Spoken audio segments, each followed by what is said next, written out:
Hello guys, this is Priyanka. Welcome back to my channel.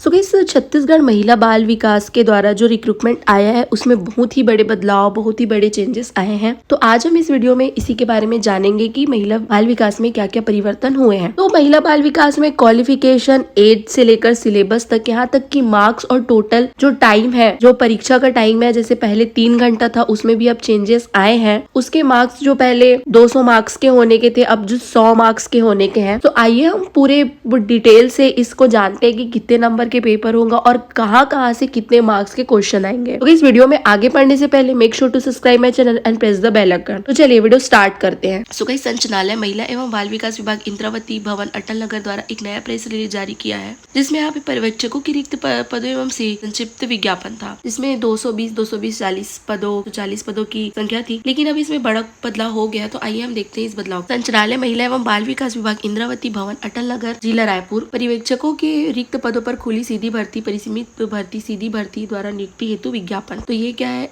इसके विज्ञापन को विज्ञापन के आप ऑफिशियल सीजी व्यापम में देख सकते हैं, cgstate.com में। तो सबसे पहले तो 440 पोस्ट के लिए निकला है, जिसमें 220 खुली भर्ती के लिए और 220 जो है वो परिसीमित भर्ती के लिए है। दिव्यांगजनों के लिए भी यहाँ पे पोस्ट है। तो क समूह के जो दिव्यांगजन है वो किस में आते हैं? अंध एवं निम्न दृष्टि के, केवल है ना, लो विजन वाले जो है वो क समूह के आते हैं। बाधित एवं श्रवण शक्ति मतलब हियरिंग एंड हैंडीकेप जो लोग हैं वो लोग ख समूह के आते हैं। और चलन एवं निशक्तता है ना, 1 आर्म एंड 1 लेग हैंडीकेप, वो लोग ग में आते हैं। इसके अतिरिक्त अन्य किसी प्रकार के दिव्यांगजन को दिव्यांगिता के आधार पर आरक्षण की पात्रता नहीं होगी। पद संबंधी अन्य जानकारी क्या है? पदों की संख्या परिवर्तनीय है। तो अब देखिए, पदों की संख्या परिवर्तनीय तो हर एक वैकेंसी में होती है, लेकिन यहाँ पे साफ साफ लिखा गया है कि खुली सीधी भर्ती एवं परिसीमित सीधी भर्ती के लिए छत्तीसगढ़ व्यावसायिक परीक्षा मंडल द्वारा जारी प्रवीण सूची जारी तिथि 1 वर्ष के लिए मान्य होगा। 1 वर्ष के लिए मान्य होगा मतलब क्या है? जैसे कि आप आ रहे हैं 1 से 100 के मेरिट लिस्ट में आ रहे हैं ना, मतलब 1 से 1000 के में आ रहे हैं, तो 220 का तो खुली सीधी भर्ती में हो गया। लेकिन जो बाकी के 700 लोग हैं है ना, वो लोग क्या करेंगे? उनके मेरिट लिस्ट के आधार पर बाकी के रिक्त पदों के, क्योंकि इसमें साफ साफ लिखा गया है कि यदि इस अवधि के वित्त विभाग के पर्यवेक्षक 302 पदों के अतिरिक्त पदों पर भर्ती की अनुमति दी जाती है, तो अनुमति दी गई पदों की संख्या तक इस प्रावीण्य सूची में नियमानुसार पर्यवेक्षकों की आपूर्ति की कार्यवाही मान्य अवधि तक की जाएगी। खुली सीधी भर्ती एवं परिसीमित सीधी भर्ती के प्रवीण सूची के आधार पर नियमानुसार चयन की कार्यवाही की जाएगी, जो कि मैंने आपको बताया था, है ना। परिसीमित सीधी भर्ती केवल विभाग अंतर्गत 5 वर्ष से सतत कार्यरत आंगनबाड़ी कार्यकर्ताओं के लिए है और नियुक्ति संबंधी समस्त कार्यवाही मान्य उच्च न्यायालय द्वारा जारी किया जाए। अब पात्रता की शर्तें क्या है? तो पात्रता की शर्तों में भी बहुत बड़ा बदलाव है। पहले सिर्फ ये बोला गया था कि आपको ग्रेजुएशन होना है, बट इसमें अब सेकेंड चीज ऐड कर दिया गया है कि निर्धारित शैक्षणिक अर्हता आवेदन पत्र भरने की अंतिम तिथि को अवश्य होना चाहिए। अर्थात यदि कोई उम्मीदवार इस वर्ष भी स्नातक की परीक्षा में बैठा है और आवेदन भरने की अंतिम तिथि उसके पास स्नातक परीक्षा उत्तीर्ण करने का प्रमाण पत्र उपलब्ध नहीं है, तो वह चयन हेतु आयोजित प्रतियोगिता परीक्षा में बैठने की पात्र नहीं होगी। अब नेक्स्ट क्या है? परिसीमित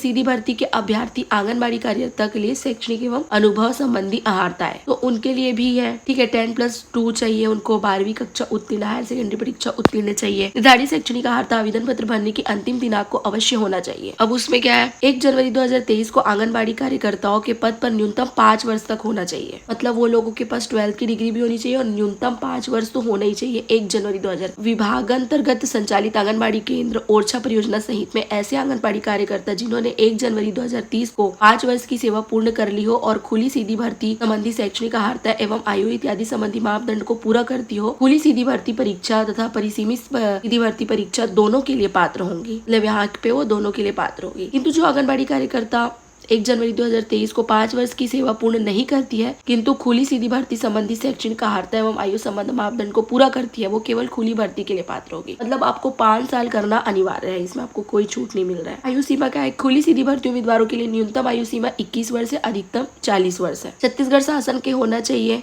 इसमें अनुसूचित जाति जनजाति महिला वर्ग है ना, और अधिकतम आयु सीमा 5 साल तक आपको मिलेगी। परिसीमित सीधी भर्ती उम्मीदवारों के लिए न्यूनतम आयु 25 वर्ष और अधिकतम आयु 45 वर्ष होगी। आयु गणना की गणना 1 जनवरी 2023 से की जाए। नियुक्ति की अन्य शर्तें क्या है? मूल निवासी होना चाहिए छत्तीसगढ़ का, केवल महिला अभ्यर्थी पात्र होंगे। कोई वॉइस मत डाल लेना भाई। कोई भी उम्मीदवार जिसने विवाह के लिए निर्धारित न्यूनतम आयु से पूर्व विवाह कर लिया हो नियुक्ति के लिए पात्र नहीं होंगे। उम्मीदवार जिसने ऐसे व्यक्ति से विवाह किया हो जिसकी पहले से एक पत्नी जीवित हो, पात्र नहीं होगी। ऐसे मामलों में शासन के अन्यथा निर्णय ले जा सकता है ना। आवेदक अपनी अहर्ता की जॉब स्वयं कर ले तथा विज्ञापित पद के लिए निर्धारित अहर्ता एवं शर्तों को पूरा करने पर ही आवेदन पत्र करे। ठीक है, निरस्त की जाएगी तो उसका अयोग्य होंगे आप। चयन प्रक्रिया किसी भी चरण में यह पाया जाता है कि किसी उम्मीदवार द्वारा किसी भी प्रकार का दबाव डाला जा रहा है या निष्पक्ष चयन प्रक्रिया को प्रभावित किया जा रहा है तो उसका आवेदन पत्र अमान्य कर दिया जाएगा तथा इस संबंध में कोई दावा मान्य नहीं किया जाए। चयन प्रक्रिया तो मेरिट लिस्ट के आधार पर होगी, खुली मतलब पृथक पृथक होंगे वो लोगों का, है ना। पर्यवेक्षक पद पर चयन आयोजित लिखित परीक्षा के परिणाम प्राप्तांकों की प्रावीण्य सूची मेरिट लिस्ट के आधार पर ही होगी। योग्य उम्मीदवारों को ही वर्गवार प्रावीण्य सूची के आधार पर नियुक्ति आदेश दिए जाएंगे। खुली सीधी भर्ती एवं परिसीमित सीधी भर्ती की प्रावीण्य सूची पृथक पृथक तैयार की जाएगी, पहले ही बताया था मैंने। लिखित परीक्षा के लिए उम्मीदवारों को स्वयं के व्यय पर व्यापम द्वारा आवंटित परीक्षा केंद्र तक जाना होगा। इसके लिए यात्रा व्यय दी नहीं होगा। सामान्य अंक प्राप्त होने की स्थिति में अभ्यर्थी की जन्म तिथि को आधार मानकर वरीयता तय की जाएगी। जिन उम्मीदवारों की जन्म तिथि पहले होगी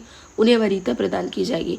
मतलब वही है जो भी टीचर में था कि तुम 21 साल के हो तो तुम रुको, अभी जिसका 30 साल हो रहा है, जिसका 45 साल हो रहा है वो पहले आएगा। यानी तो उम्मीदवार की पात्रता पात्र से अंतिम निर्णय लेने का अधिकार आयुक्त को होगा। ठीक है, चरित्र सत्यापन देना पड़ेगा। चिकित्सालय चिकित्सा बोर्ड के स्वास्थ्य फिटनेस प्रमाण पत्र प्रस्तुत करने के पश्चात ही पद पर उपस्थिति मान्य की जाएगी। यह नियुक्ति पूर्ण अस्थायी नियुक्ति है एवं नियुक्ति की शर्तों के अनुसार किसी भी समय सेवा समाप्त की जा सकती है। अब चयन प्रक्रिया केवल लिखित परीक्षा में साक्षरता नहीं लिया जाएगा, है ना। मतलब साक्षरता मतलब इंटरव्यू नहीं लिया जाएगा। प्रवीण सूची के आधार पर ही पद स्थापना राज्य के किसी भी क्षेत्र में की जा सकेगी। चयनित उम्मीदवारों की नियुक्ति 3 वर्ष की परिवीक्षा पर की जाएगी। परीक्षा अवधि में प्रथम द्वितीय तृतीय क्रमशः पदों के वेतनमान में न्यूनतम 70-80% तक स्टार पेड के रूप में देय होगा। चयन उपरांत अभिलेख भौतिक सत्यापन ये सब तो अलग चीज है, आप पढ़ लेना इसे। हम डिस्कस करने वाले हैं इसके सिलेबस के बारे में। तो क्या है इसके खुली सीधी भर्ती के अभ्यर्थियों के लिए आयोजित चयन परीक्षा का पाठ्यक्रम बहुत अलग है। पूर्णांक सिर्फ 100, हर एक चीज में चेंजेस कर दिया गया है। पूर्णांक 100 है, समय अवधि 2 घंटा, प्रश्नों की संख्या भी 100 है। तो खुली सीधी भर्ती वाले की महिला एवं बाल विकास विभाग से संबंधित योजनाओं का कार्यक्रम 20 अंक का है। मतलब सिर्फ 20 अंक का ही आएगा। पहले 50-60 नंबर के आते थे, वो 20 नंबर के आएंगे। महिला एवं बाल विकास विभाग के उद्देश्य दायित्व सक्षम आंगनबाड़ी एवं पोषण और एकीकृत बाल विकास सेवाएं जो भी है वो सब शामिल है इसमें। जो भी पहले का जो वो था सिलेबस था वो बस शामिल है, लेकिन आपको 20 नंबर के अकॉर्डिंग शिशु एवं मृत्यु, टीकाकरण, रोग प्रतिकरण, बच्चों में होने वाली बीमारियों एवं पोषक तत्व की कमी के कारण होने वाली बीमारियां, पोषण विधि, नगर वजन त्योहार, है ना। विभाग की केंद्र प्रवृत्ति योजनाएं, मिशन शक्ति देखना है आपको, मिशन वात्सल्य, पोषण अभियान, विभाग के राज्य मद की योजनाएं, महिला एवं बच्चों से संबंधित कानूनी प्रावधान जो कि पहले भी था। सामान्य मानसिक योग्यता एवं सामान्य ज्ञान 40 अंक का आएगा, जो कि पहले 50 अंक का तथा वो अब 40 अंक का आएगा। विषमताओं की पहचान, आंकिक श्रेणी, अक्षर श्रेणी, अंक और चित्रों द्वारा संबंध देखना, सांकेतिक भाषा, छुपे हुए चित्र, वर्ग एवं अंक गणितीय संक्रियाएं, चित्रों का मिलान, विभिन्न प्रकार के पैटर्न आदि। वर्ग करना, संबंध देखना, एनालॉजी, अंकिक योग्यता। छत्तीसगढ़ से संबंधित इतिहास, सामान्य जानकारी, घटनाएं, खेल, साहित्य, भारतीय इतिहास, भारतीय सभ्यता एवं संस्कृति, राष्ट्रीय आंदोलन, भारतीय स्वतंत्रता का इतिहास, अंतर्राष्ट्रीय, राष्ट्रीय एवं छत्तीसगढ़ से संबंधित घटनाक्रम, भारत का संविधान, मुख्य वैधानिक प्रावधान, लोकतंत्र, भारत की अर्थव्यवस्था, भूगोल, मानव विज्ञान। सामान्य हिंदी से जहाँ पे पहले 30 अंक के क्वेश्चन आने वाले थे अब यहाँ पे 15 नंबर के आने वाले हैं। जनरल इंग्लिश से जहाँ पे 20 अंक के आने वाले थे वहाँ पे 10 अंक का। सामान्य गणित 15 नंबर का आएगा। परिसीमित भर्ती के लिए भी 100 अंक आएगा, लेकिन उनके लिए महिला एवं बाल विकास से संबंधित योजना 60 अंक के आएंगे। और जो कि है मान्य हिंदी एवं छत्तीसगढ़ी 10 का आएगा, जनरल इंग्लिश 5 का, मान्य गणित 10 का आएगा। सो इस वीडियो को मैं यहीं पे एंड करती हूँ। यदि वीडियो अच्छी लगी हो तो प्लीज लाइक करें, शेयर करें, कमेंट करें आपको कोई भी जानकारी चाहिए हो तो। महिला बाल विकास से रिलेटेड मैंने फुल डिटेल वीडियो भी डाले हुए हैं जिसमें मैंने एकीकृत शिक्षा को बताया हुआ है, एकीकृत बाल योजना को, जाके उसे देख सकते हैं। And thanks for watching, like, share and subscribe.